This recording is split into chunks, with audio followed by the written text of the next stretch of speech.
तो hello guys, मैं आ गया हूँ फिर से एक न्यू मोरी मांगा लेके। वीडियो को स्टार्ट करने से पहले मैं तुम लोग से कुछ कह देना चाहता हूँ। मैंने 4 माह ट्राई किया लेकिन कुछ भी फायदा नहीं हुआ, व्यूज ही नहीं आ रहे थे और तुम लोग की डिमांड सिर्फ मोरिम पे थी। तो मैंने एक अच्छा सा मोरिम मानवा बहुत मुश्किल से ढूंढ के लाया है जो कोई भी एक्सप्लेन नहीं किया है। आई होप तुम लोग को ये वीडियो और मांगा अच्छी लगेगी, और मांगा अगर अच्छी लगी तो कमेंट करके मुझे जरूर बताना और वीडियो को जितना हो सके उतना शेयर कर देना। मैं चाहता हूँ कि इस वीडियो पे अच्छा खासा सपोर्ट मिले ताकि मैं आगे की वीडियो भी बना सकूँ, इससे मैं मोटिवेट हो जाता हूँ। तो बिना किसी बकवास के हम लोग अपनी कहानी की तरफ बढ़ लेते हैं। कहानी की शुरुआत हमें एक माउंटेन से दिखाया जाता है, जो माउंटेन का नाम होता है गुआंगडोंग प्रोविंस। ये यूनफू प्रीफेक्चर के पास में होता है और हमें बताया जा रहा होता है कि बहुत समय पहले दो मार्शल आर्ट मास्टर के बीच एक डिस्ट्रक्टिव फाइट के कारण एक बड़ा एक्सप्लोजन हुआ। उस एक्सप्लोजन से एक वैली बन गई जिसका नाम पड़ गया था नो लाइफ वैली। साल भर कोहरे से ढका हुआ था ये। ऐसा कहा जाता है कि जो लोग इस प्लेस में इंटर करते हैं वो कभी जिंदा वापस नहीं लौटते हैं। नो लाइफ वैली ऐसी जगह नहीं है जो लोगों से उनका अस्तित्व छीन ले। फिर हमें दिखाया जाता है कि एक बंदा कोहरे से बाहर निकल रहा होता है और बहुत तेजी से जा रहा होता है और उसके आसपास से रेड कलर की ऑरा निकल रहा होता है और वो कह रहा होता है कि ये कोहरा का एंड है। तभी उसके चेहरे पे रोशनी पड़ती है तो अपने हाथ से ढकता है और कहता है कि फाइनली ये एक लाइफ है, फाइनली मैं इस प्लेस से बाहर आ गया, ये तो ग्रेट प्लेन्स है। फिर हमें कहीं और का सीन दिखाया जाता है जहाँ कोई कह रहा होता है कि स्लीपिंग ड्रैगन रेस्टोरेंट इतना छोटा है, तुम यहाँ के आसपास के नहीं होंगे, ये देखने में छोटा लग सकता है लेकिन माओमिंग में नहीं, गुआंगडोंग में ऐसा कोई नहीं है जो स्लीपिंग ड्रैगन रेस्टोरेंट पर नजर रख सके। तो टकला बोलता है कि मेरे प्रीवियस ऑनर इस रेस्टोरेंट का जीवन में ऑफिशियल ग्रेट गुआंगडोंग शेफ में से एक होने के लिए फेमस थे। तो मैंने सुना है कि उनमें अभी भी वो स्किल्ड है। तो बंदा बोलता है कि क्या सच में? तो बंदा बोलता है लेकिन इससे कोई फायदा नहीं हुआ। तो बोलता है कि आपका मतलब क्या है? तो टकला बोलता है कि वो खाना अभी भी नहीं बना सकता है। फिर हमें अंदर का सीन दिखाया जाता है जहाँ एक बंदा बैठ के खाना खा रहा होता है और उसके हाथ कांप रहे होते हैं और तभी उसके हाथ से वो कप गिर जाता है। तो वो कप को देखने लगता है जो कि कप टूट जाता है और अपने मन में कह रहा होता है कि मेरी बॉडी मेरी बात नहीं सुन रही है। हालांकि मैंने कप उठाया, मैं इसे अपने हाथों से महसूस नहीं कर पा रहा था और मैं इसे ठीक से रख भी नहीं पा रहा था। मुझे लकवा मार गया है, मुझे क्या करना चाहिए? इस पूरे समय मैं तब तक सेटिस्फाइड था जब तक स्लीपिंग ड्रैगन इनका खाना अच्छा था, लेकिन अब ऐसा नहीं है। मेरे दूसरे बेटे जॉन मा ने खाना बनाना सीखना और रेस्टोरेंट का काम संभालने की पूरी कोशिश की लेकिन उसमें भी अभी लैकिंग है। ये सब मेरी गलती है। जॉन मा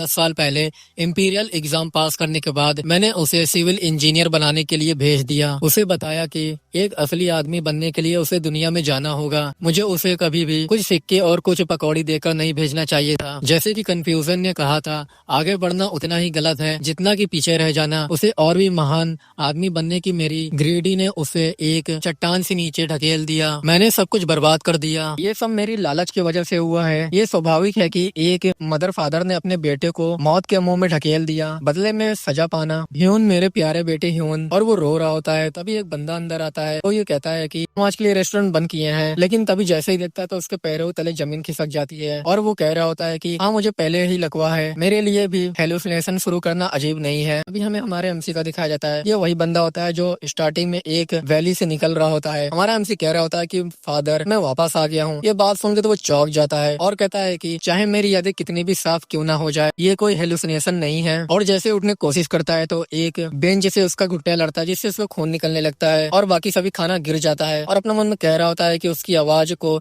इतनी अच्छी तरह से दोहरा सकता हूँ, ये कोई ड्रीम नहीं है। और हमारे एमसी के बाद तेजी से भागने लगता है और कहता है कि ये निश्चित रूप से कोई हेलुसिनेशन नहीं है।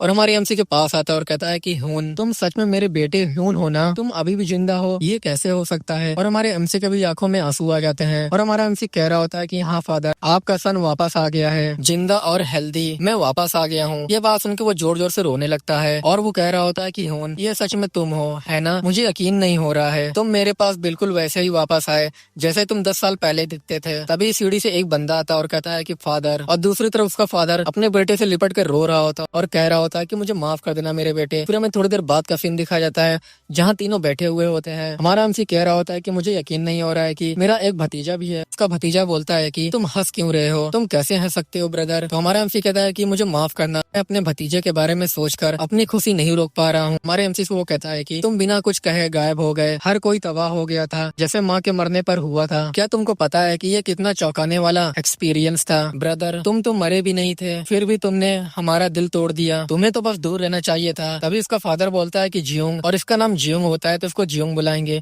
तो जियोंग हमारे एमसी से कहता है कि अब तुम वापस क्यों आए हो, क्या तुम्हें कुछ चाहिए? तभी पीछे से उसका फादर बोलता है कि जियोंग, तो फिर वो भी वहीं रुक जाता है और आगे कुछ नहीं कहता है और वहाँ से वो जाने लगता है और धीरे आवाज में बोलता है कि मुझे माफ कर दीजिएगा फादर। हमारे एमसी से उसका फादर बोलता है कि मुझे होप है कि तुम समझ सकते हो ह्योन। जियोंग ने ऐसा इसलिए नहीं कहा क्योंकि वो सच में तुमसे नफरत करता है। हमारा एमसी भी मायूस होकर कहता है कि हाँ फादर, और उसका फादर कहता है कि खैर मैं खुश हूँ कि तुम सच में वापस आ गए हो। और हमारे एमसी उसके हाथ को देखता है और अपने मन में कहता है कि क्या ये लकवा है? पहली नजर में तो ये ठीक दिखता है लेकिन मुझे इस बारे में जल्दी कुछ करना चाहिए। तो उसका फादर बोलता है कि तो तुम अब क्या करोगे? तो हमारा एमसी कहता है कि वेल, क्योंकि मुझ में अभी अभी सिविल इंजीनियर बनने की एबिलिटी है, मैं एडमिनिस्ट्रेटिव ऑफिस जाने के बारे में सोच रहा हूँ। तो उसका फादर बोलता है कि ये एक अच्छा प्लान है, लेकिन अपने आप पर बहुत ज्यादा दबाव मत डालना। सबसे इम्पोर्टेंट बात तुम्हारा हेल्थ है और दूसरी सबसे इम्पोर्टेंट बात भी तुम्हारा हेल्थ है। और हमारा एमसी अपने मन में कह रहा होता है कि मुझे यकीन है कि मेरे फादर के पास बहुत सारे सवाल होंगे, मैं कैसा रहा हूँ, पिछले 10 सालों में मैंने क्या किया, लेकिन वो एक भी बात नहीं पूछ रहे हैं ताकि उसके बेटे को चोट ना पहुंचे जो अभी भी लौटा था। ऐसा लगता है जैसे वो जानता है कि मेरे लिए हालात कितने डिफिकल्ट थे। तो हमारा एमसी कहता है कि फादर, सही समय आने पर मैं आपको सब कुछ बता दूंगा।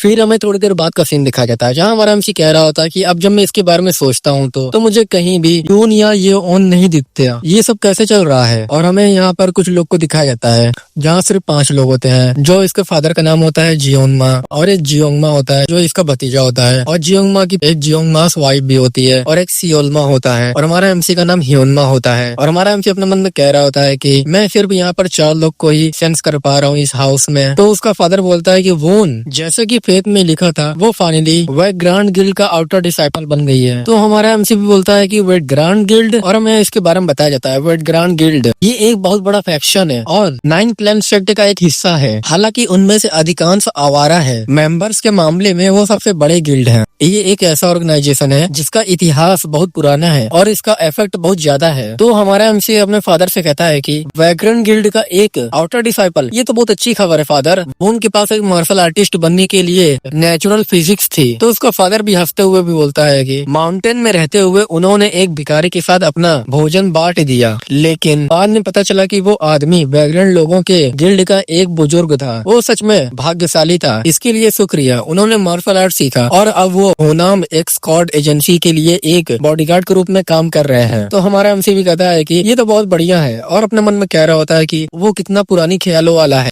वो हमेशा के लिए आवारा नहीं रहेगा। आउटर डिसाइपल बनना और बॉडीगार्ड की नौकरी पाना एक अच्छा डिसीजन था। तो हमारा एमसी पूछता है कि और इयोन के बारे में? तो बोलता है कि सरप्राइज मत होना इससे, और वो बताने लगता है वो साउथर्न सी गिल्ड के हेड की फर्स्ट डिसाइपल बन गई है। तो हमारा एमसी भी खुश हो जाता है और कहता है कि क्या सच में? और अपने मन में कहता है कि कोई आश्चर्य नहीं है कि मेरे फादर ने मुझसे कहा कि सरप्राइज मत होना, और हमें इसके बारे में भी बताया जाता है। हालांकि साउथर्न सी गिल्ड नॉकलैंड के ऑर्गेनाइजेशन का हिस्सा नहीं है, ये अभी भी एक फेमस मार्शल आर्ट गिल्ड है जो 9 क्लैन में से किसी को भी टक्कर दे सकता है। उनकी लीडर साउथर्न सी स्वॉर्ड एम्प्रेस स्पेशली फेमस है दुनिया के सबसे 10 पावरफुल मार्शल आर्टिस्ट में से एक होने के लिए, तो उसका डायरेक्ट डिसाइपल बनने के लिए। तो उसका फादर बोलता है कि तुम्हारे जाने के तुरंत बाद उसने अपनी ग्रेट पावर दिखाई। वो न केवल अपनी कम एज के लड़कों को खिलाफ अपनी सिचुएशन बनाए रख सकती थी, बल्कि यहाँ तक कि उन्होंने इन इलाकों में अपनी टीम को लीड भी किया। ऐसा लगता है कि जैसे कि उसे महिला जनरल या कुछ और बनना ही लिखा था। तो हमारे एमसी भी अपने मन में कहता है कि इयोन, जब मैं यहाँ से गया था तब इयोन केवल 9 साल का बच्चा था। और फिर पूछता है कि जियोंग के बारे में। उसे ये रेस्टोरेंट आपसे विरासत में मिली है, मुझे खुशी है कि सब लोग अच्छा कर रहे हैं। और अपने मन में कह रहा होता है कि मैं बहुत ज्यादा खुश हूँ। मैं कैसे खुश ना हूँ? मेरे चले जाने के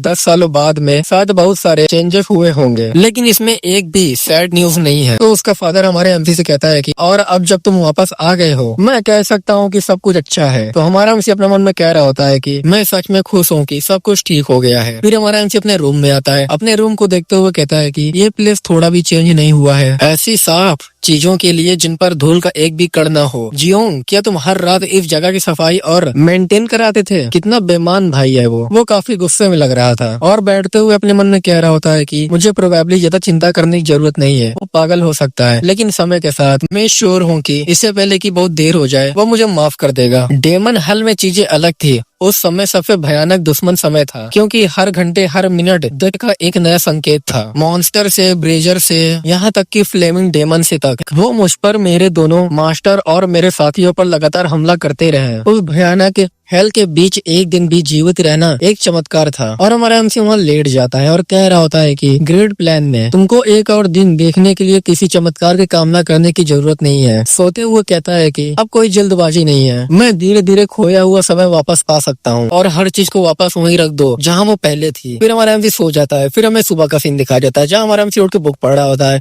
और दूसरी तरफ देख के कहता है कि फादर हम लेट हो गए हैं, हमें जल्दी करना चाहिए। फिर हमें दिखाया जाता है कि जियोंग और उसके फादर बाहर जा रहे होते हैं और हमारा एमसी देखते हुए कह रहा होता है कि वो शायद मार्केट जा रहे होंगे। तो वो हमेशा की तरह जिद्दी है। उन्होंने कहा कि उन्हें दूसरों द्वारा लाई गई इंग्रेडिएंट्स पर भरोसा नहीं है, वो हमेशा खुद ही इंग्रेडिएंट की खरीदारी करते हैं, अदरवाइज बेस्ट इंग्रेडिएंट्स फाइंड करने की कोशिश करते हैं। अपनी बीमारी के बावजूद भी वो जियोंग के साथ बाजार गया है। उसे अभी भी जियोंग पर पूरी तरह से भरोसा नहीं करना चाहिए। ये जियोंग के लिए काफी रूथलेस काम है जिसे अभी भी फादर द्वारा पूरी तरह से पहचाना नहीं गया है। और हमारा एमसी खड़ा रहता है और कह रहा होता है कि केवल जियोंग ही अपने संघर्षों और कामों को जानता है, लेकिन मैं कह सकता हूँ कि वो सब कुछ गुलाब और डेजी जैसा नहीं रहा है। फिर हमारा एमसी अपने किचन में जाता है और कहता है कि कुकिंग उसने मुझे ट्रिक कर दिया, लेकिन ये कोई बड़ी प्रॉब्लम नहीं है क्योंकि सॉल्यूशन जरूर रहता है, लेकिन मुझे पहले अपना काम देखना चाहिए। फिर सीन चेंज होकर माओमिंग प्रीफेक्चर सेंट्रल स्ट्रीट का दिखाया जाता है जहाँ हमारा एमसी वहाँ आता है और कह रहा होता है कि यहाँ तो बहुत सारे लोग हैं और हलचल मच रहा है। मुझे पता चला कि ये समुद्री बंदरगाह के रास्ते में है, लेकिन इतने सारे विजिटर्स हैं यहाँ पर। फिर हमारा एमसी एक गिल्ड के पास आता है जिसका नाम होता है द ग्रेटेस्ट मर्चेंट गिल्ड और ये सेंट्रल प्लेन ऑपरेशन का गोल्डन क्लैन में से एक होता है। तो हमारा एमसी कह रहा होता है जब मैं बच्चा था तो मेरी एक ही इच्छा थी कि मैं इसके अंदर जाऊँ, लेकिन अब मैं सच में गोल्डन हाउस में इम्प्रेसिव नहीं हूँ। डेमोनिक रियलम बहुत ज्यादा प्रभावशाली हाउस से भरा हुआ था, उन कर्स डेमोनिक शैतानों के साथ। ये नाम उन्हें मेरे समय मास्टर ने दिया है। वो डेमोनिक एरिया में सुप्रीम बीइंग थे। डेमोनिक फिंड की तुलना में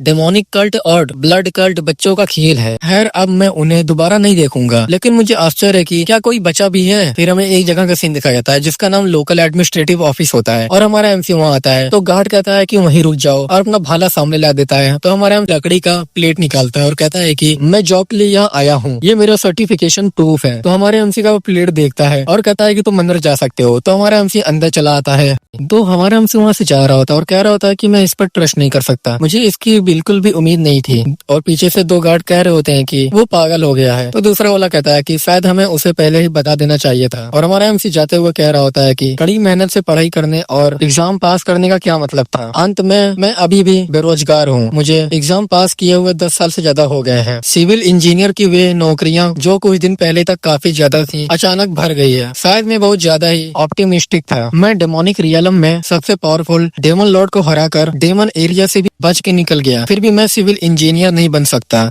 ये कैसा मजाक है। मैं अपने फैमिली को प्राउड फील करवाना चाहता था, लेकिन मैं बेरोजगार रहते हुए ऐसे करने की होप नहीं कर सकता। मुझे लगता है कि इसमें कोई मदद नहीं हो सकती। सच में दुनिया में बहुत सारी प्रॉब्लम्स है, केवल विचारों से कभी हल नहीं किया जा सकता। चलो एक एक करके काम निपटाते हैं। फिर हमारा एमसी अपने रेस्टोरेंट के पास आ जाता है और कहता है कि सबसे पहले मेरे फादर की बीमारी का जिक्र आता है। तभी उसे कुछ स्मेल आती है और कहता है कि ये कैसी स्मेल है, घर में बने फूड की खुशबू है ये तो। और तेजी से अंदर भागते हुए कहता है कि मुझे इसकी स्मेल कब से महसूस हो रही है। अब जब मैं इसके बारे में सोचता हूँ तो मुझे लगता है कि मैं खुशी में इतना बिजी था, मैं उनके साथ मील भी शेयर करने में एबल नहीं था। तभी हमारा एमसी कुछ देखता है तो वहाँ पर एक लड़की और एक छोटी बच्ची होती है और वो लड़की कहती है कि nice to meet you brother in law, मेरा नाम ली योंग चू है। तो हमारा एमसी अपने मन में कहता है कि ये तो जियोंग की पत्नी और उस पर मेरी भतीजी है। तो हमारा एमसी भी उसको ग्रीट करता है और कहता है कि आपसे मिलकर अच्छा लगा सिस्टर इन लॉ, मेरा नाम हियोनमा है। और अपने मन में कहता है कि उनकी खुशी मेरी एक्सप्रेशन में कुछ अजीब बात है। ये देखते हुए कि वो कितनी खुश है, उसे उचित शिक्षा मिली होगी। तो जियोंग की वाइफ अपनी बेटी से कहती है कि नमस्ते कहो सियोल, वो तुम्हारे चाचा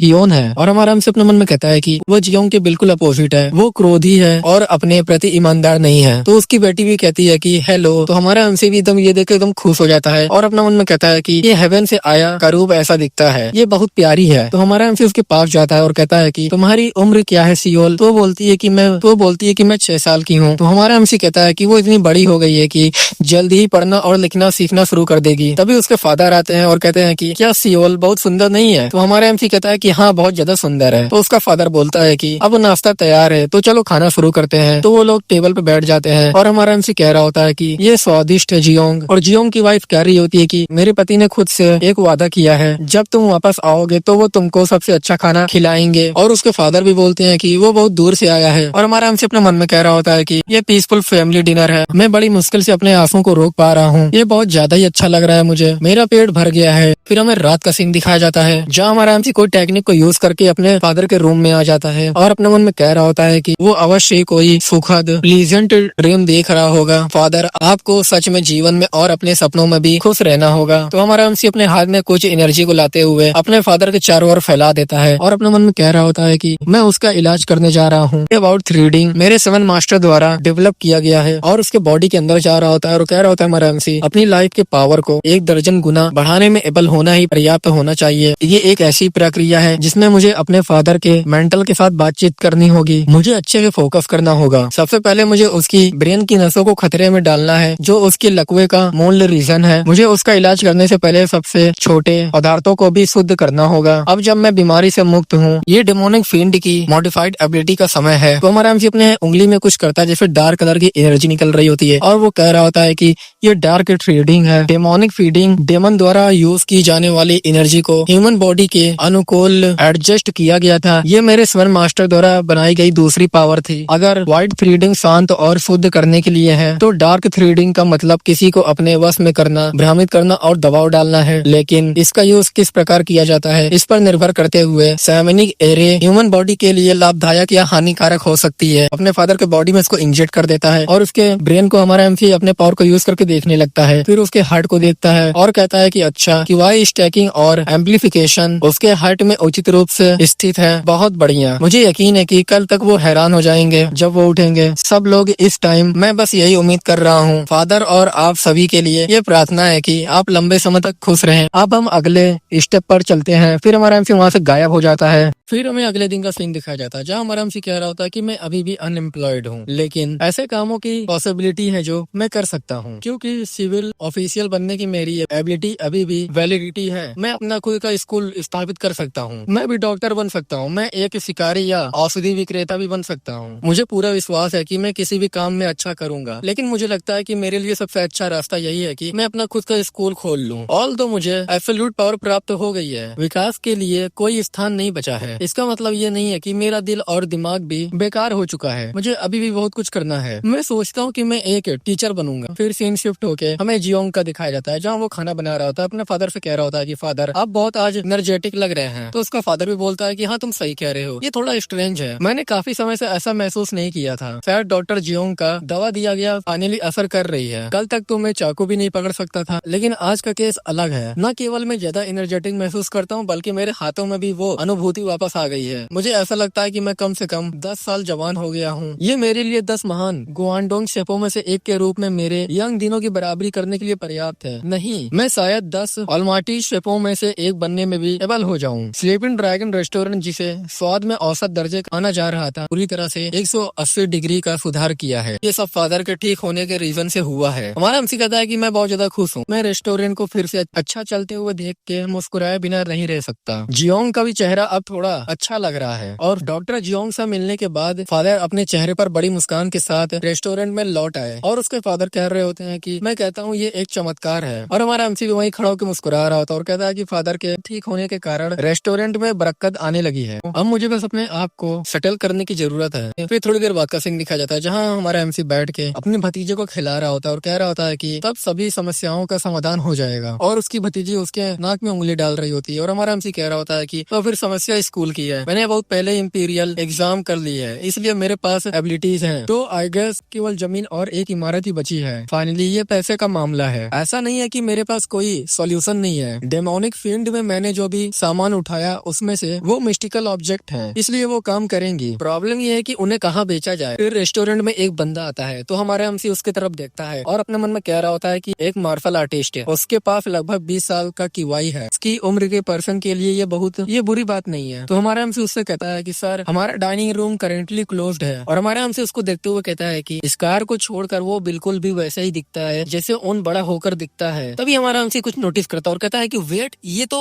वून है, ये तो तुम रास्कल हो, क्या तुम ही वून हो? बहुत टाइम से मैंने तुम्हें देखा नहीं भाई। तो वून भी बोलता है कि हाँ ब्रदर, मैंने भी आपको बहुत समय से देखा नहीं है। तो हमारा हमसे उससे कहता है कि तुम्हारे सोल्जर तो बहुत मोटे हो गए हैं, जब मैं यहाँ से गया था तो तुम बस 15 साल के ओल्ड बॉय थे। तो वून भी बोलता है कि आप भी बहुत हेल्दी लग रहे हैं ब्रदर। तो हमारा हमसे भी कहता है कि ऑफ कोर्स, मैंने सुना है कि तुमने मार्शल आर्ट लर्न किया है, तुम्हारी फिजिकल फिट देख के लगता है कि मैं तुम पर प्राउड फील कर सकता हूँ मेरे छोटे भाई। तभी उसकी भतीजी भी आती है और कहती है कि अंकल। वून भी बोलता है कि हाँ सियोल, ये तो मैं हूँ, तुम कैसी हो? और उसको गोद में उठा लेता है। और सियोल कहती है कि अंकल वोन। तो वो बोलती है कि मैंने तुम्हें बहुत मिस किया। तभी उसे आवाज आता है कि तुम वापस आ गए ब्रदर इन लो। तभी वो देखता है तो वहाँ जियोंग और उसकी वाइफ होती है। तो वोन बोलता है कि brother sister in low. Jeong बोलता है कि है मैन, बहुत समय हो गया तुमसे मिले हुए। और वो लोग हंसी खुशी मजाक मस्ती कर रहे होते हैं। तभी उसके फादर चिल्लाते हुए सभी से कहते हैं कि तुम बेकार लोग, जियोंग ऐसा कुक, कैसे तुम किचन को छोड़ सकते हो जब तुम खाना बना रहे हो? तो क्या तुमने अपने माइंड को खो दिया है? तो उनकी बात सुन के ये तीनों एकदम घबरा जाते हैं। तो जियोंग कहता है कि हाँ हाँ मैं अभी आता हूँ। फिर थोड़ी देर बाद का सीन दिखाया जाता है जहाँ सभी लोग बैठे हुए होते हैं। उन कहता है कि तो क्या लियांग को पता था कि मैं आ रहा हूँ? तो जियोंग की वाइफ कहती है कि हाँ मैंने सुना है कि फादर ने तुमको और ये उनको ऑर्डर भेजा है। तो हमारा हमसी कहता है कि तो क्या वो फादर थे? तो ओन बोलता है कि मुझे संदेश मिला कि बड़ा भाई वापस आ गया है। बेशक ये सुनने के बाद मुझे वापस लौटना पड़ा। हमारा हमसी अपने मन में कह रहा होता है कि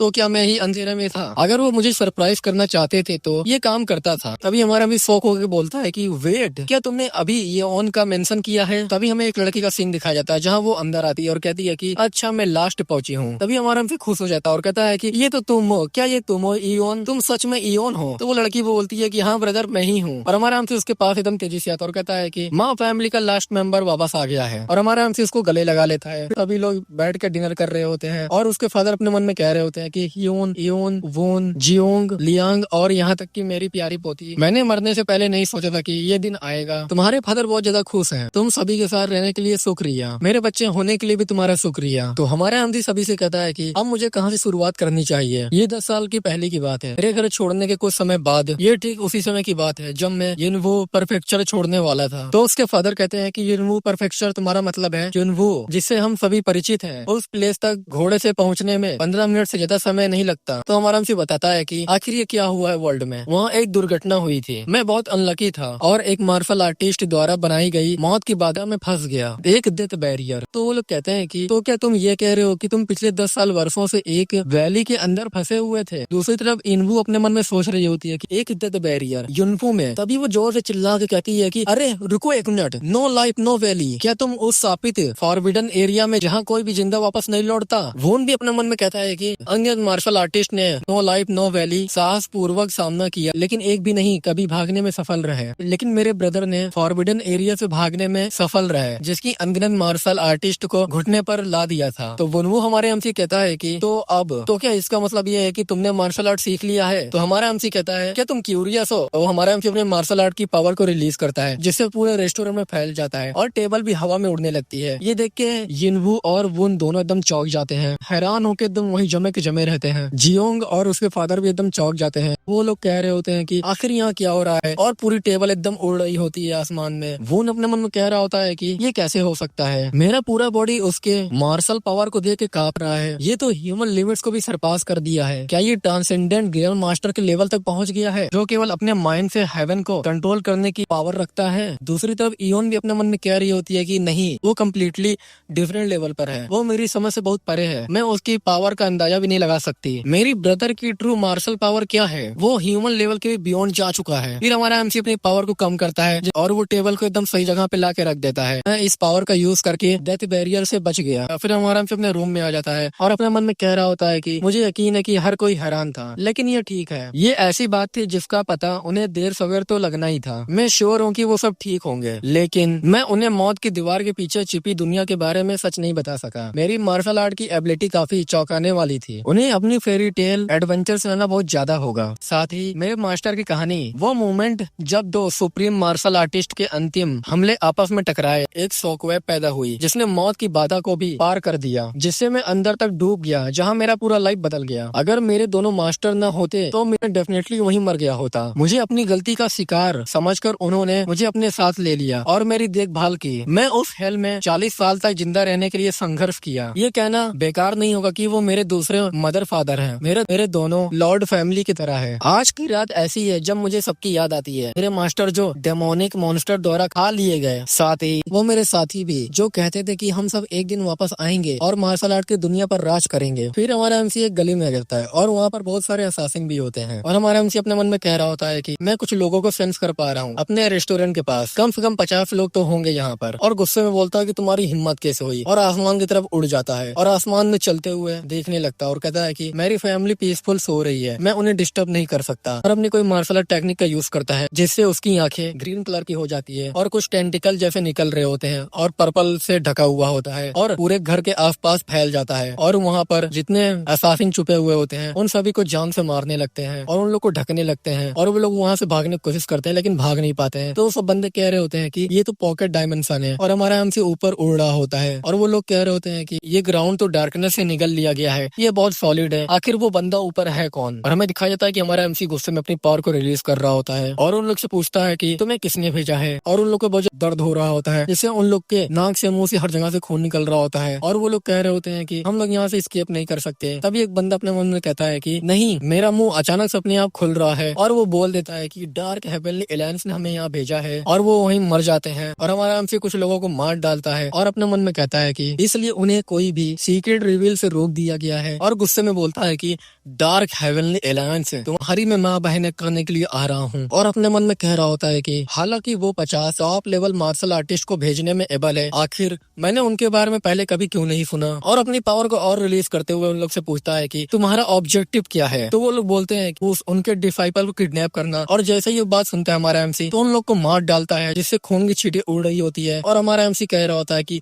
साउथर्न सी स्वॉर्ड एम्परर। तो गुस्से में बोलता है कि ईओन को किडनैप करने के लिए भेजा गया है। फिर हमारा एमसी उन लोग को जान से मारने लगता है और अपने मन में कह रहा होता है कि अपने टारगेट के लिए तुम लोग ईओन को नुकसान पहुंचाओगे। मैं इसमें ज्यादा शामिल नहीं होना चाहता था लेकिन ये अब ये पॉसिबल नहीं है, मुझे उन्हें जड़ से उखाड़ना होगा। अगर मैं दे दिखाऊंगा तो वो उगाएंगे और हर जगह फैल जाएंगे। और उन लोग से पूछता है कि डार्क हेवनली एलायंस से हेडक्वार्टर कहाँ है। तो वो लोग कोई जवाब नहीं देते हैं। तो हमारा एमसी कहता है कि उनमें से कोई भी जवाब नहीं दे रहा है। ऐसा इसलिए नहीं है कि उनके पास संवाद करने की साधना नहीं है, इसका मतलब यह है कि उनमें से किसी को भी हेडक्वार्टर का प्लेस नहीं पता है। क्या वो डिस्पोजल सेल से बने ऑर्गेनाइजेशन है, इससे उन पर नजर रखना और भी मुश्किल हो जाता है। लेकिन अगर मैं उनके पीछे चलूंगा तो फाइनली मैं उन्हें पकड़ लूंगा। मुझे अपने क्वेश्चन पूछने का तरीका बदलना चाहिए। तभी उन लोग से पूछता है कि तुम लोग कहाँ से हो, लेकिन फिर भी जवाब नहीं आता। तो हमारा एमसी कहता है कि क्या वो ये भी नहीं जानते हैं। तभी वो लोग बर्बरक हो जाते हैं, हमारे एमसी पे अटैक करने लगते हैं। तो हमारा एमसी भी बोलता है कि ये एक बहुत पावरफुल स्पेल है। उनके दिमाग जो मेरी पावर का विरोध कर रहा था वो बर्बरक हो गए हैं। इस पावरफुल जादू को करने के लिए किसी को इतना पावरफुल जादूगर होना होगा कि वो इस शब्द की परिभाषा से आगे निकल जाए। कम से कम उन्हें सेज तो होना ही होगा। तो क्या इतना powerful sage dark heavenly organisation का हिस्सा है। तभी हमारा एमसी वहाँ से गायब होकर हट जाता है। तो वो लोग कहते हैं कि आखिर वो कहाँ गया। तभी वो लोग ऊपर देखते हैं और हमारा एमसी कहता है कि यहाँ तक कि दुनिया के सबसे ग्रेट मार्शल आर्ट मास्टर या सेज के लेवल जादूगर वो ये पता नहीं लगा पाएंगे कि उनकी करंट सिचुएशन में उनके तार कौन खींच रहा है। और उन लोग से कहता है कि मैं डिफरेंट हूँ और अपनी एक टेक्निक को यूज करता है जिससे एक बड़ा सा गोला बन जाता है और उन लोग के ऊपर गिरता है, तो जिससे वो लोग मरने लगते हैं और पूरी तरह से मर जाते हैं और वहाँ खूनम खून हो जाता है और एक बड़ा गड्ढा हो जाता है। और कहता है कि जब किसी एनिमी का सामना करो तो उस पर रत्ती पर भी दया मत दिखाओ। मेरे एक पुरानी साथी चेहरे पर शिकन लिए हुए यही बात बार बार दोहराया करता था। अपने एनिमी पर दया दिखाना अहंकार के अलावा कुछ नहीं है, जिससे तुम अपनी गार्ड डाउन कर देते हो और गलतियां करने लगते हो और गलतियों का परिणाम केवल मौत होता है। और वो लोग का सूल हवा में उड़ने लगता है। तो हमारा एमसी सूल इंस्ट्रूमेंट का यूज करके उन लोग के सूल को पकड़ लेता है और उन लोग से कहता है कि अब क्यों ना हम दूसरी बातचीत करें। फिर हमें सुबह का सीन दिखाया जाता है जहाँ हमारा एमसी हवा में उड़ रहा होता है और कहता है कि वो न्यू परफेक्चर इस जगह और मेरे बीच सच में एक अजीब रिलेशन है। ये वो प्लेस है जहाँ मैं अपने 2 मास्टर से मिला और ये वही प्लेस भी है जहाँ डेमन एरिया नो लाइव घाटी का इंटर द्वार मौजूद है और वहाँ डार्क हेवनली एलायंस की एक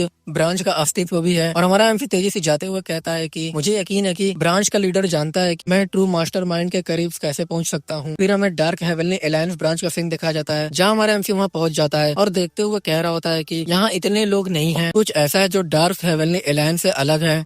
मैं देख रहा हूँ ध्यान आकर्षित करने से बचने के लिए वो नॉर्मल लोगों के साथ घुल मिल रहे हैं। ये लड़का दूसरों की तुलना में थोड़ा स्पेशल है, वो उनके बीच छिपा रहता है, लेकिन वो अपनी पावर के शिखर पर एक मार्शल आर्टिस्ट है। उसे उनका लीडर होना होगा। उनमें से 20 को एक साथ समाप्त करने के लिए हमारा एमसी कोई टेक्निक को यूज करता है, जिससे उसका आंख ब्लू कलर की लाइटनिंग से भर जाती है। उसके बगल बगल एक ब्लू कलर की तीर निकल रही होती है और वो कह रहा होता है कि लीथल मिडनाइट सन फिंगर सबसे बेस्ट है काम करने के लिए, और अपने हाथ में एक लाइटनिंग रासिंगन बना लेता है और कह रहा होता है ये मिडनाइट सन डेमन किंग च्योन की टेक्निक थी। डेमन कल्ट के 8 ग्रेट डेमन लॉर्ड में से एक है। ये मुझे अबुल ने सिखाया था जब मैंने उसे डेमन मॉन्स्टर से बचाया था। बदलती संपत्तियों के साथ एक भयानक लेकिन विवेकपूर्ण कदम। ये डेमोनिक लीथल मिडनाइट सन आर्ट एक सिग्नेचर फिंगर टेक्निक है और उन लोग के ऊपर भेज देता है, जिससे वो चारों तरफ फैल जाता है। और जैसे वो ब्लू कलर की लाइटनिंग लोगों पे पड़ती है तो वो लोग दर्द से मरने लगते हैं। तो हमारा एमसी कह रहा होता है कि उनमें से किसी को भी ये नहीं पता चलेगा कि उनकी मौत कैसी हुई है। ये ट्रूली परफेक्ट असैसिनेशन है। जीवित लोगों से पूछकर अपनी ऊर्जा बर्बाद करने की कोई जरूरत नहीं है। फिर हमें रेस्टोरेंट का सीन दिखाया जाता है और वहाँ पर जियोंग की वाइफ और उसकी बेटी होती है जो सियोल खेल रही होती है। तो उसकी माँ कहती है कि सियोल सावधान रहना, तुम ठोकर खाकर गिर मत जाना। तभी उसके सामने एक लड़का आ जाता है और वो कहती है कि अंकल। तो हमारा एमसी कहता है जी सियोल तुम बहुत जल्दी उठ गई हो। तभी वो कुछ देखती है और कहती है कि अंकल ये तो। तभी हमारे एमसी के कंधे पे एक बिल्ली होती है। तो हमारा एमसी कहता है कि ये तुम्हारा न्यू दोस्त है। ये बात सुन के बिल्ली का भी मुंह बन जाता है और वो ले लेती है और खेलने लगती है। तभी जियोंग की वाइफ आती है और कहती है कि तुमको ये बिल्ली कहाँ से मिली और तुम इतनी सुबह सुबह कहाँ से लौट रहे हो। तो हमारा एमसी कहता है कि अरे रुक जाइए। और दूसरी तरफ वो खेल रही होती है और हमारा एमसी अपने मन में कह रहा होता है कि सब एक जैसे हैं। तो वो बोलती है हमारे एमसी से ये कोई गंदा बेतरतीब आवारा नहीं है ना। अपनी बेटी से कहती है कि सियोल चलो पहले नहा लो तुम। और हमारा एमसी अपने मन में कह रहा होता है कि ये कारगर साबित हो गया है। काली और सफेद जुड़वा बिल्लियां बनाना मेरे प्रयास के लायक था। वो मेरी अपेक्षा से कहीं ज्यादा डिफिकल्ट ऑर्गेनाइजेशन है। वो हर चीज पर कड़ी नजर रखते हैं। ये एक परेशानी बन गया है। उनकी ब्रांच तक इतनी दूर आया फिर भी मुझे लगभग कुछ भी नहीं पता चला। ब्रांच लीडर की आत्मा से मैं केवल मेंबर के नाम और मार्शल आर्ट के लेवल जानने में एबल था। यहाँ तक कि हाई लेवल तक पहुँचने का कोई रास्ता भी नहीं है। वो तभी बाहर निकलते हैं जब उन्हें डार्क हेवनली अलायंस कबूतर से कोई मिशन मिलता है, क्योंकि मैंने एक ब्रांच को पूरी तरह से खत्म कर दिया है। डार्क हेवनली अलायंस रीपर के पास वहाँ जाने के अलावा और कोई रास्ता नहीं होगा। यही मेरा एक चांस है। तभी हमारा एमसी अपने हाथ में कुछ बनाता है और एक बिल्ली का शेप देने लगता है और वहाँ पर 2 बिल्ली बन जाती है। हमारा एमसी अपनी पावर को उन लोग के अंदर भेज देता है, जिससे वो लोग जिंदा हो जाते हैं। और हमारा एमसी कहता है कि मैं सरप्राइज हूँ। अगर मैं कहूँ कि वो गैंगसी थे तो कौन मुझ पर ट्रस्ट करेगा। नजदीक से देखने पर वो काफी प्यारे लगते हैं। काली वाली बिल्ली से हमारा एमसी कहता है कि तुम यहीं रहोगी। डार्क हेवनली अलायंस से किसी भी पर्सन के आगमन पर नजर रखो। वो बिल्ली भी हमेशा हिलाती है और सफेद वाले से कहती है कि स्नोवी तुम मेरे साथ चलोगे। तुम और इनकी भाई बहन हो जो आत्मा शेयर करते हो। तो मुझे दिखाओ कि इनके क्या देख रहा है। उन्हें अपनी पावर दिखाने के बाद मेरी फैमिली एक ही दिन में नॉर्मल हो गया। सभी ने मेरे साथ हमेशा की तरह बिहेवियर किया। किसी की एबिलिटीज में परिवर्तन का अर्थ ये नहीं है कि वो पर्सन बदल गया हो। मैं अपने फैमिली को, वो अभी भी उनके फैमिली का एक मेंबर मात्र था। ये अच्छा है। एक पीसफुल फैमिली हमेशा पर्सन के दिल में शांति लाता है। फिर हमारा एमसी घर के अंदर आता है। उसके फादर कहते हैं कि कैसा रहा तुम्हारा दिन आज का, क्या कोई प्लेस तुमने ढूंढ लिया है अपने स्कूल के लिए। तो हमारा एमसी भी कहता है उनसे हाँ लकीली से मुझे एक उपयुक्त प्लेस मिल गया है, चलिए बैठ कर बात करते हैं फादर। तो उसके फादर भी बोलते हैं कि ठीक है जियोंग चाय लेके आओ। और वो लोग बैठ के चाय पानी पी रहे होते हैं और हमारे एमसी से उसका फादर कहता है क्या तुमको सच में हेल्प की जरूरत नहीं है। भले ये एक छोटा सा स्कूल है, मुझे यकीन है कि तुमको काफी कुछ चाहिए होगा। जियोंग भी बोलता है कि हाँ ब्रदर तुम्हारा एक फैमिली है। तो हमारा एमसी कहता है कि सच बताऊं तो एक चीज है जिसे डार्क मिथिकल वर्ल्ड कहा जाता है। तो लोग बोलते हैं कि डार्क मिथिकल वर्ल्ड। तो हमारा एमसी बताता है कि जैसे कि नाम से स्पष्ट है ये एक ट्रेजर है जिसमें सभी प्रकार की दुर्लभ चीजें और वेपन है। ऐसी चीजें जो डेमन रियलम और ग्रेट प्लेन्स दोनों में दुर्लभ है। ये डेमोनिक एरिया से आई एक स्पेशल घटना है जो जिंदा प्राणी की तरह बिहेव करती है और जब उसका नाम पुकारा जाता है तो वो प्रकट होता है। तो उसके फादर कहते हैं क्या ऐसी चीज सच में एग्जिस्ट करती है। तो हमारा एमसी भी बोलता है सेंट्रल प्लेन में जहाँ डेमोनिक एनर्जी का अंश भी नहीं है ये प्रकट नहीं होना चाहिए। लेकिन क्यूरियोसिटी मैंने अपने सामने के एरिया को डेमोनिक एरिया की ओर जाने वाली एक सुरंग में बदलने की कोशिश की जो कि नो लाइफ वैली की समान थी। ऐसे करने से थोड़ी सी डेमोनिक एनर्जी बाहर निकल गई और मैं डार्क के हेवलनी तिजोरी को बुलाने में एबल था। तो जियोंग कहता है कि अगर ऐसा है तो आपको सच में जीविका चलाने के बारे में चिंता करने की जरूरत नहीं है। और उसका फादर भी बोलता है कि फिर भी वो बेरोजगार रहकर अपना समय बर्बाद नहीं कर सकता। वो एक पर्सन को काम करने की जरूरत है। अगर तुम सिर्फ इसलिए आलसी हो जाते हो क्योंकि तुम्हारे पास बहुत सारी संपत्ति है तो तुम एक जानवर से अलग नहीं हो। तो हमारा हमसे ये बात सुन के अपने मन में कहता है कि हाँ, ये किसी और के लिए नहीं है, ये मेरे लिए है, ये मेरे मन और दिल को टीच करने के लिए है। और हमारा हमसे उन लोग से कहता है कि वो कहते हैं कि हद से ज्यादा काम करना उतना ही बुरा है जितना कि न्यूनतम से काम करना है। स्कूल बनाना न केवल सस्ता है बल्कि सेंट्रल प्लान में ऐसी बहुत कम जगह है जहाँ डार्क हेवनली एलायंस के अंदर छिपे खजाने के खरीदा जा सकता है। मैंने सोचा कि सोने के कुछ टुकड़े प्राप्त होंगे और मैं सही था, मुझे सोने के बदले एक बड़ा चेक दिया गया। तो यह बात सुन के तो जियोंग हंसने लगता है और कहता है कि सच में क्या तुम एक बड़ा सा स्कूल बिल्ड करने वाले हो और लोकेशन भी बहुत अच्छा है। और हमारा एमसी भी बोलता है कि मुझे लार्ज स्कूल की जरूरत नहीं है, मैं बस एक छोटा सा ही प्लेस चाहता हूँ जहाँ मैं अपने स्टूडेंट के साथ पीसफुल बात कर सकूँ। तो उसके फादर कहते हैं कि हाँ, तो क्या तुम एक अच्छी जमीन ढूंढने में कामयाब हो गए? तो हमारा एमसी कहता है कि जी हाँ, पड़ोस का फल व्यापारी हमेशा के लिए अपनी दुकान बंद करने जा रहा है। ऐसा लग रहा था कि वो एक जोड़े के रूप में इस जगह को चला रहा था, लेकिन हाल ही में कस्टमर की संख्या में गिरावट के कारण उन्होंने कठिनाई का सामना करना पड़ा उन्हें। मैंने उन्हें एक नया फल स्टोर खोलने के लिए पर्याप्त धन देकर उनकी जमीन खरीद ली। तो उसके फादर कहते हैं कि सच में ये तो सुनने में अच्छा लग रहा है, उस जोड़े ने बहुत कुछ सहा होगा। तो लोकेशन अब तो सिक्योर है, क्या तुमको बस एक निर्माण फॉर्म को किराए पर लेने की जरूरत है? तो हमारा एमसी भी बोलता है कि हाँ, जरूरत तो है। तो जियोंग बोलता है कि फादर उसका आसानी से ख्याल रख सकते हैं क्योंकि वो लंबे समय से स्लीपिंग ड्रैगन इनको चला रहे हैं। उनके पास लकड़ी मिलों और निर्माण फार्मों से लेकर डॉक्टरों तक का एक बड़ा नेटवर्क है। वो तो गुंडों को भी जानते हैं। तो उसका फादर बोलता है कि अरे इसे मेरे ऊपर छोड़ दो, मैं तुम्हारे लिए प्रांत में सबसे अच्छी निर्माण कंपनी ढूंढ दूंगा। तो हमारा एमसी बोलता है कि हाँ फादर, आपका बहुत बहुत शुक्रिया। तो वो लोग बोलते हैं कि सब कुछ अच्छा चल रहा है, मेरा भाई अपना स्कूल खोल रहा है। और वो लोग हंस रहे होते हैं। हमारा एमसी अपने मन में कह रहा होता है कि तो मुझे अब बस इंतजार करना होगा। फिर हमारा एमसी बाहर जा रहा होता है और उसके पीछे से उसकी बहन इयून भी चुपके से देख रही होती है और उसका फॉलो कर रही होती है। और अब वो अपने मन में कह रही होती है कि वो अपने स्कूल को बनाने के लिए बिजी होगा और तेजी से भागने लगती है, हमारे एमसी को फॉलो करने लगती है और अपने मन में कह रही होती है मैंने इस पर कई बार विचार किया है लेकिन मैं उनकी मार्शल आर्ट की एबिलिटी को एक्सेप्ट नहीं कर सकती। उन 10 वर्षों का क्या हुआ? मैं कम से कम इस बात पर विश्वास कर सकती थी अगर वो इससे पहले मार्शल आर्ट का प्रैक्टिस कर रहा होता। लेकिन हमें दिखा जाता है कि हमारे एमसी को पता होता है कि उसकी बहन उसको फॉलो कर रही होती है और दूसरी तरफ वो अपने मन में सोच रही होती है साउथर्न इसी गिल्ड को ज्वाइन करने के बाद मैंने 10 साल तक मार्शल आर्ट की प्रैक्टिस किया है और एक first rate martial art artist बन गई मैं और मैंने ग्रेट स्किल को प्राप्त कर लिया है। मैं अपने भाई की तुलना में दहाड़ते हुए नरक के सामने एक जुगनू की तरह हूँ। वो मुझे निराश और उत्सुक बना रहा है। मैं कुछ समय से उनको फॉलो कर रही हूँ लेकिन वो बिल्कुल भी मार्शल आर्टिस्ट नहीं लगते। उसकी चाल अजीब है और उसकी मूवमेंट भी, यहाँ तक कि एक मार्शल आर्टिस्ट के लिए उसकी सांस लेना भी गड़बड़ है। हालांकि उन्होंने जो स्किल दिखाया था वो आखिरी में सच था। यहाँ तक कि मेरे मास्टर भी साउथर्न सी स्वॉर्ड एम्प्रेस मेरे ब्रदर के सामने नहीं टिक पाए। तभी वो शौक हो जाती है और इधर उधर देखने लगती है और कहती है कि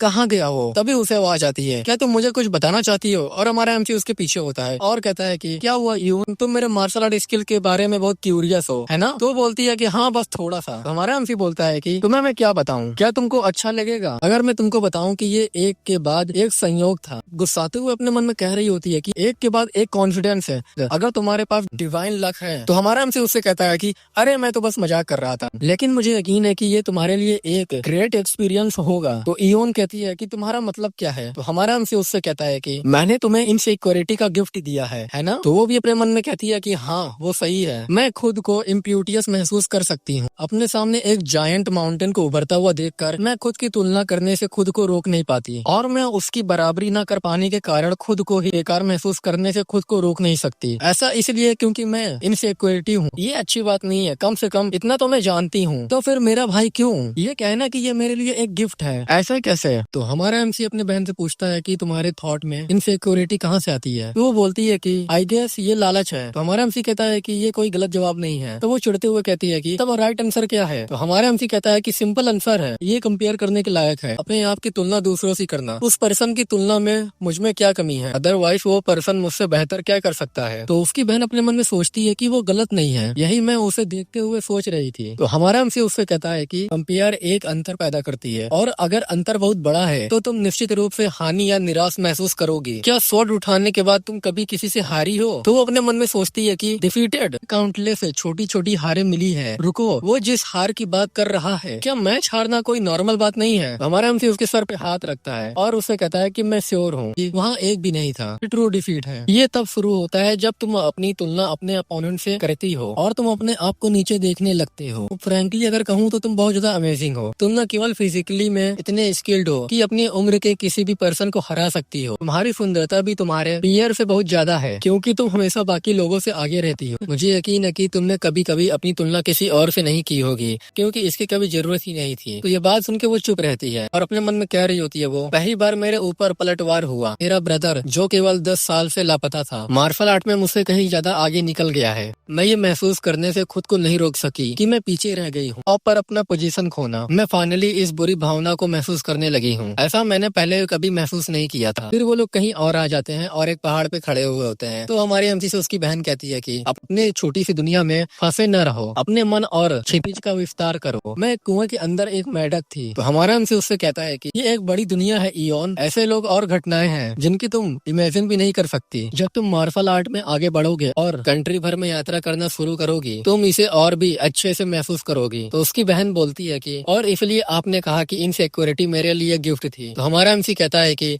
इसके अलावा तुम अभी भी यंग हो, केवल अपने सामने जो है उसे मत देखो बल्कि क्षितिज पर भी ध्यान दो। अभी भी लेट नहीं हुई है। दूसरों से अपनी तुलना करने के बजाय अपने अंदर से लड़ो। मुझे लगता है कि इस समय तुम्हारे लिए सबसे अच्छा है, अपने अंदर की सोल से फाइट करो। तो वो सोचती है कि अपने मन में कितना उस मार्शल आर्ट के बारे में जिसे सीखने में मैंने बहुत मेहनत की है। हमारे एमसी से वो कहती है कि इस रियलाइजेशन के लिए तुम्हारा शुक्रिया ब्राही। फिर हमें अगले दिन का सीन दिखाया जाता है। कोई कहता है कि ब्रदर उठ जाओ। तो हमारा एमसी भी आता है और टेबल पे बैठता है और कहता है कि तुम सुबह के लिए बहुत एनर्जेटिक लग रही हो। तो उसकी बहन बोलती है कि इसका स्वाद लो, ब्रेकफास्ट मैंने बनाया है। तो हमारा एमसी कहता है कि क्या सच में ये सब तुमने बनाया है? और दूसरी तरफ जियोंग और ओन भी चौंक जाते हैं। जियोन कहता है कि मैं ये क्या देख रहा हूँ, क्या इयोन नॉर्मल खाना बनाती है? तो ओन कहता है कि मुझे ऐसा नहीं लगता। तो जियोंग कहता है कि बड़े भाई की चापलूसी करना और उसकी चापलूसी करना। तो ओन कहता है कि मैं ट्रस्ट नहीं कर सकता कि वो घमंडी बेकार इस तरह का बिहेवियर कर रही है। आखिर उन दोनों के बीच क्या हुआ है? इयोन बदल गई है, ऐसा लगता है जैसे उसने सारी रात की वाई की कल्टीवेशन की है। लेकिन क्या इससे इतना बदलाव आएगा? मैं देख सकता हूँ कि उसने अपने स्किल्ड में काफी सुधार किया है। तो जियोंग कहता है कि सच में मैं सरप्राइज हूँ कि तुम एक नजर से ही बता सकते हो। तो ऊन कहता है कि ये अनबिलीवेबल है, लेकिन मैं ज्यादा सरप्राइज भी नहीं हूँ। तो ऊन कहता है कि ये बचपन से ही टैलेंटेड थी और अपने मन में सोचता है कि वो ब्लॉसम की तरह खिल रही है। ये अच्छी बात है, लेकिन ये खालीपन का एहसास क्या है? क्या ये टैलेंट में अंतर है? चलो अभी हम उसके लिए खुश रहने की कोशिश करते हैं और तहे दिल से बधाई देते हैं उसको। मेरी लिटिल सिस्टर बहुत जल्दी बड़ी हो गई है। फिर हमें अगले सीन में दिखाया जाता है जहाँ पर स्कूल का काम शुरू हो गया होता है, जोरों से काम चल रहा होता है और हमारा एमसी कह रहा होता है कि शायद इसलिए है क्योंकि इस साइड के पहले से ही एक न्यू यह शायद कारपेंटर सच में स्किल्ड है, लेकिन स्कूल का कंस्ट्रक्शन मेरी अपेक्षा से ज्यादा तेजी से आगे बढ़ रहा है। ये सब आपकी बदौलत है फादर। तो उसका फादर भी बोलता है कि मैंने कुछ नहीं किया, ये सब उनकी कड़ी मेहनत का नतीजा है। तो हमारे एमसी कहता है कि इस दर पे मुझे लगता है कि मैं कुछ ही हफ्तों में स्टूडेंट की भर्ती शुरू कर सकता हूँ। क्या आपके पास कोई अच्छा सुझाव है? तो उसका फादर बोलता है कि सबसे अच्छा तरीका होगा नाम पहचान का यूज करना। तुम्हारी रेपुटेशन काफी अच्छी है, तुम एक स्कॉलर हो जिसने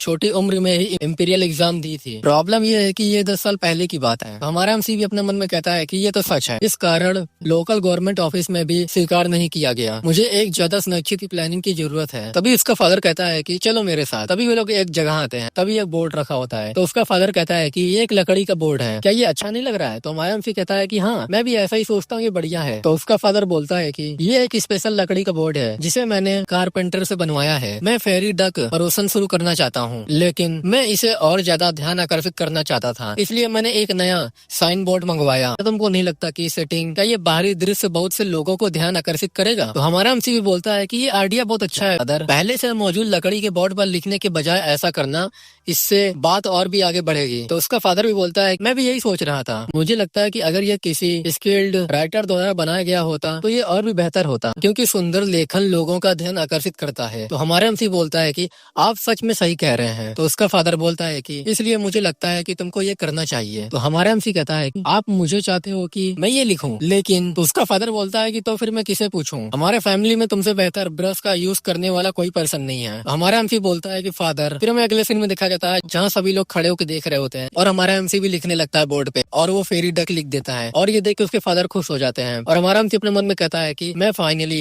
इस आई कैचिंग चिन्ह का गोल और मेरे फादर के इरादे को समझे। ये साइन सिर्फ ये दिखाने के लिए नहीं है कि फेरी डक मेनू में है। ये मेरे लिए स्कूल के बारे में भी बताने के लिए है। लकड़ी का बोर्ड तुरंत ही ध्यान आकर्षित करने वाला था और हम देखते हैं कि बहुत सारे लोग उस वुडन बोर्ड को देख रहे होते हैं। बहुत सारे लोग इकट्ठा हो जाते हैं और हमारा एमसी अपने मन में कह रहा होता है, लेखन का थोड़ा भी ज्ञान रखने वाला कोई भी पर्सन पूछता था कि सुलेखक कौन है। और जब ये अफवाह फैली कि वो एक स्कूल खोलने जा रहा है तो स्टूडेंट वहाँ आने लगे। तो हमारा एमसी अपने फादर से कहता है कि आपका बहुत बहुत शुक्रिया फादर। तो उसका फादर कहता है कि मुझे शुक्रिया कहने की जरूरत नहीं है, ये सब जियोन का प्लान था। और एमसी उसकी तरफ देखता है और कहता है कि जियोंग ये सब तुमने किया है और ये तुम्हारा आइडिया था क्या सच में? तो जियोंग भी बोलता है कि वेल मैं बस ये नहीं चाहता था कि तुम फैमिली पर बोझ बनो। और वो वहाँ से जाने लगता है। तो हमारा एमसी कहता है हंसते हुए, वो बदमाश, उसका चेहरा पूरा लाल हो गया है, उसे शर्मिंदा होने की जरूरत नहीं है। तुम्हारा शुक्रिया जियोंग। तो गाइस ये एपिसोड यही खत्म होता है। आई होप आप लोग को वीडियो अच्छी लगी होगी। तो वीडियो को लाइक कर दीजिएगा, चैनल को सब्सक्राइब कर दीजिएगा। और हाँ, मैंने 15 मिनट की और बनाई थी, लेकिन वो जब मैंने एक्सपोर्ट किया तो वो ब्लैंक हो गया था, इसलिए मैंने आगे नहीं बनाया और टाइम भी हो गया था अपलोड करने का। तो अगर आप लोग को अच्छा लगा तो सपोर्ट करना, जितना हो सके उतना शेयर करना। और एक मानवा है the return of the crazy demon, मैं सोच रहा हूँ इसको भी इसके साथ एक्सप्लेन करना स्टार्ट कर दूं। इसका जो है बस 2 घंटे की वीडियो किसी ने बनाया है और उसके बाद छोड़ दिया गया है मैं, और उसका 150 चैप्टर प्लस है। तो मैं सोच रहा हूँ उसको भी एक्सप्लेन करूँ। तुम लोग कमेंट करके बताना जरूर कि मुझे एक्सप्लेन करना चाहिए कि नहीं। हम लोग मिलेंगे नेक्स्ट एपिसोड में, तब तक के लिए बाय बाय।